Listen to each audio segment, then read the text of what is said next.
Hey friends, welcome to Hot News. Today we've got a lot to go through, so why don't we just get started with first, Valve's new agreement with its publishers and what they can do with regards to publishing games on Steam, and a lot of it seems to be to directly combat what Epic Games is doing. Specifically, it comes in their Valve Corporation Steam Distribution Agreement, which says in Section 2.1, the company shall submit the application to Steam for release no later than the first commercial release of each application or localized version, or if already commercially released as of the effective date within 30 days of the effective date. So basically trying to combat everything that Epic Games is doing by trying to get timed exclusives on video games. Valve rather, is coming together and saying, hey, we either get it on launch, or if you've already launched somewhere else, we get it within the first 30 days. Otherwise, you cannot publish on our platform. I think this is a good way of combating Epic Game Store exclusives that might be like a year, but at the same time, it would also be weird for games that have been launched on another platform for years and then be like, we can't apply here because it hasn't been 30 days. It's a weird little juxtaposition of, I don't know. I get why they're doing it, but at the same time, if I was a game developer who wanted to reach out to Steam after I've already published 30 days, 60 days ago, this would prohibit me from that, and I don't like it. And then, let's talk about the thing that pisses me off the most, because it's freaking from PlayStation UK in the dumbest tweet that they could ever have tweeted, indicating that on the PlayStation controller, it's triangle, circle, cross, square. Number one, crosses are vertical. I've never heard of a cross being horizontal like this. Not in my days in the United States. Maybe it's different in the UK where you guys play that stupid game called Noughts and Crosses, but this is an X. This is a freaking X. I don't care. Somebody published like the fact that like an X is like not equidistant between, a cross is equidistant, so that when you put them together, they form a square. But then when you have an X, it's like this, and then it forms a rectangle. That's bullcrap. It's all X. X marks the spot. I don't care how you draw it. You draw an X in the ground, I know there's treasure there. All right? It's not cross. Freaking Reece. I hate this. Okay, I just straight up hate this. He's from South Africa.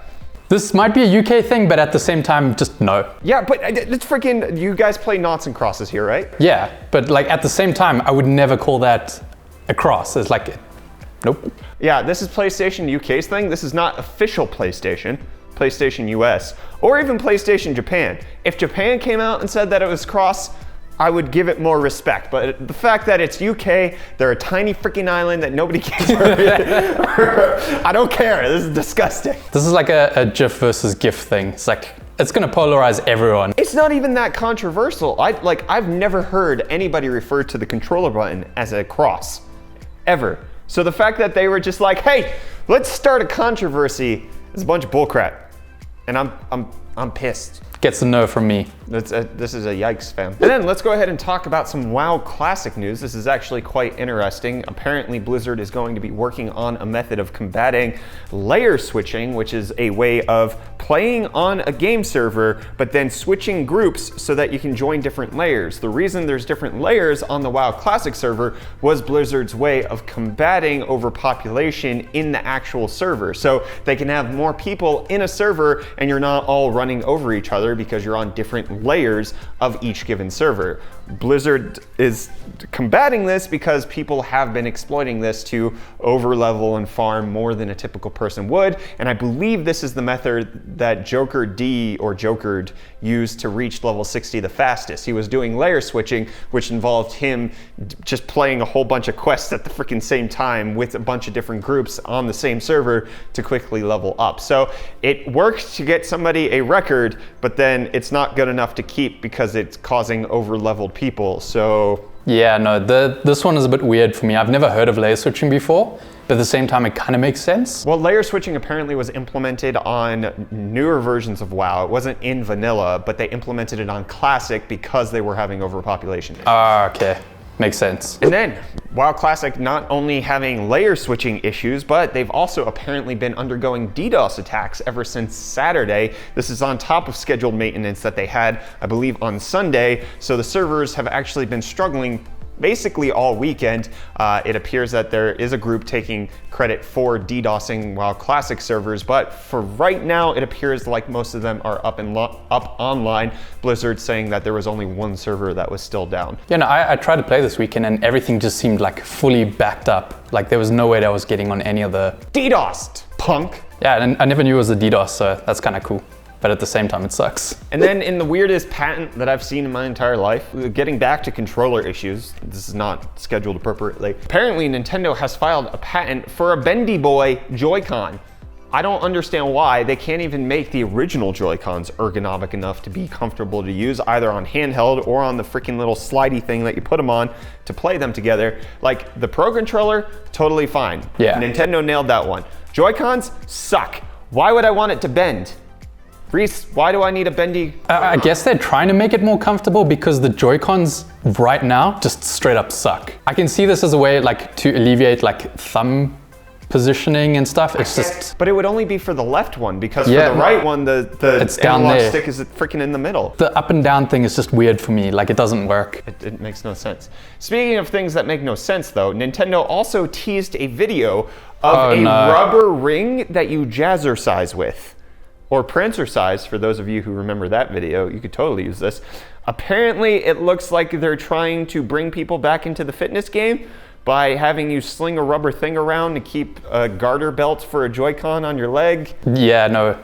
We're gonna get more details September 12th. I don't like it. Like, even if it makes sense, I'm not gonna like it. Like we had the whole like Wii fitness thing going. We had the board, all the extra stuff, and it's just... Pass on this. I'm a pass. But in case you're not gonna pass, September 12th, that's your day. And November 22nd is the day for you if you actually wanna play Doom 64 on the Nintendo Switch. Bethesda confirming that Doom 64 is indeed heading to the Switch. And then we have news that Amazon Prime, or Twitch Prime rather, is going to give you a free year of Nintendo Switch Online. So if you sign up through your Twitch Prime membership over on Twitch, so you get 3 months for free at first, and then if you sign in to your Nintendo Switch Online account after the first 60 days, then you get the extra 9 months. So they want to make sure that you're actually using it before they give you the first full year, but 90 days for free, even if you don't want to use it.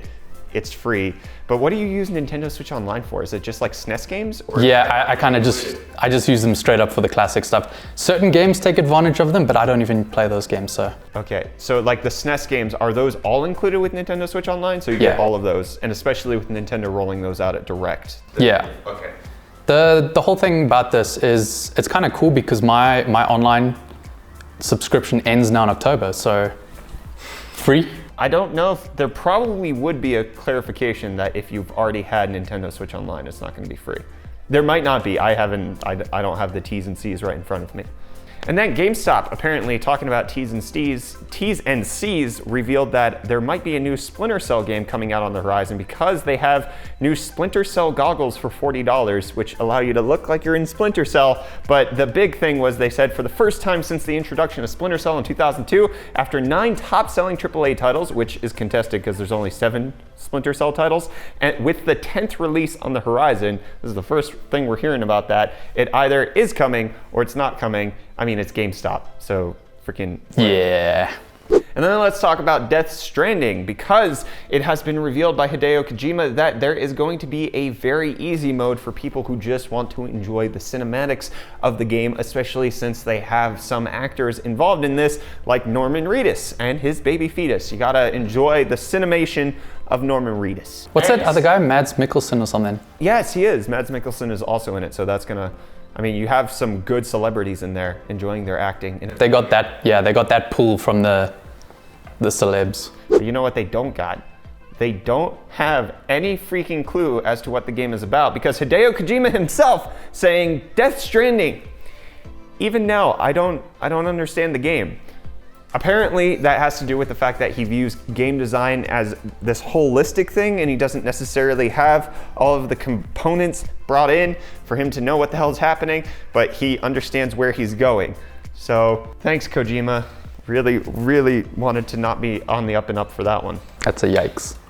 And then let's talk about another Epic Game Store kerfuffle with Shenmue 3. This is actually something that happened where it was supposed to be pre-released on Steam, but people pre-ordered it and then it got canceled, and now it's on Epic Games. But then originally the developer was saying that they weren't going to do refunds, but now they're going to do refunds in a tricksy way where you have to respond to an email, to a survey, and then you only have 2 weeks to do it. And then if you don't respond to the email, it's going to take months. So the developers of Shenmue 3, not really on the up and up as far as like people that I would trust with my money. And then Niantic just settled a lawsuit with some people who were suing them over the fact that Pokemon Go players were intruding on private space and trespassing and a whole bunch of stuff. Niantic pleaded not guilty, and they settled for what I believe was $4 million. So $12,000 going to the people who actually complained.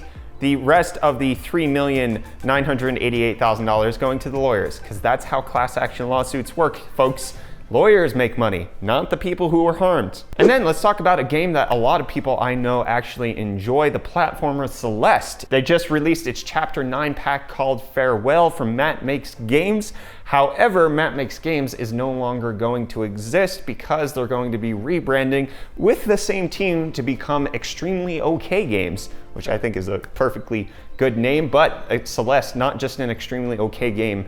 By everybody who I know has played it, they absolutely love the game to bits. So the free DLC, Farewell, coming out. This is actually kind of a good development that's happening because I can personally understand. Apparently Matt Makes Games, he named his studio that because he was living in his parents' basement and he was the only one doing it. And then it became a studio where they actually produced a game that people want.